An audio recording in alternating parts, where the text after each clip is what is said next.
Mundiyeruma block number 171 സാരഥ് 12 ദിവസം കൂലിപ്പണി ചെയ്ത് കിട്ടിയ 18,000 രൂപയും വയനാട്ടിലെ സഹോദരങ്ങൾക്ക് വേണ്ടി സംഭാവന ചെയ്യാൻ മാറ്റിവെച്ചു. ഇടുക്കി ലൈവ് വാർത്തകൾ നിങ്ങൾക്കായി അവതരിപ്പിക്കുന്നത് പവിത്ര ഗോൾഡ്, എന്നും സ്വന്തം. കൂലിപ്പണിക്കാരന്റെ വരുമാനം നൽകി വയനാടിന് കൈത്താങ്ങാവുക എന്നത് ഏറെ പ്രശംസനീയമാണ്. മാത്രമല്ല നാട്ടിലേറെ ചർച്ചയുമാണ്.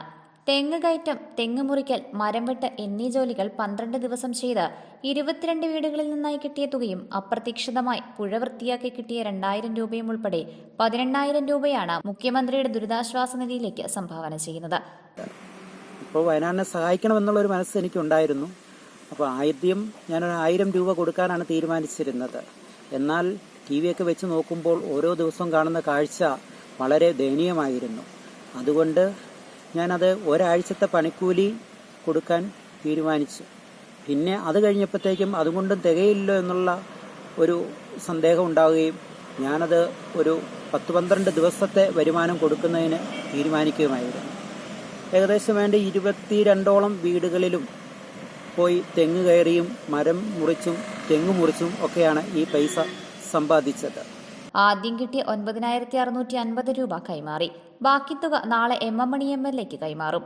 അയിരൂർ പഞ്ചായത്തടക്കം പല ജില്ലകളിലും ദുരിതാശ്വാസ പ്രവർത്തനങ്ങളിൽ 10-12 ദിവസങ്ങളിൽ പങ്കെടുക്കാറുള്ള സാരഥിക്ക് ഇക്കുറി വയനാടിന് പോകാൻ കഴിഞ്ഞില്ല.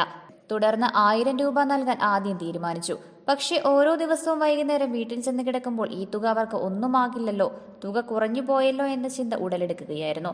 തുടർന്ന് ഒരാഴ്ചത്തെ കൂലി മുഴുവൻ നൽകാൻ തീരുമാനിച്ചു. പിന്നീട് എണ്ണം കൂട്ടി 12 ദിവസമാക്കി. ഇങ്ങനെ കിട്ടിയ പണമാണ് കൈമാറിയത്. Idukki live news, Nedumkandam. Idukki live വാർത്തകൾ നിങ്ങൾക്കായി അവതരിപ്പിച്ചത് ലൈക്ക് എന്ന് നമ്മുടെ കൂടെ ഉണ്ടാവണമെന്ന് ആഗ്രഹിക്കുന്നത്.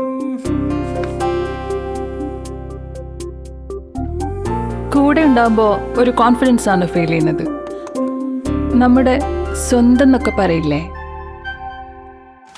സ്വർണ്ണം എന്നൊക്കെ പറയുമ്പോൾ എന്താ പറയാ, നമ്മുടെ പ്രിയപ്പെട്ട മുഹൂർത്തങ്ങളിൽ നമ്മോടൊപ്പം പങ്കുചേരുന്ന ഒന്ന്, നമ്മുടെ സ്വന്തം.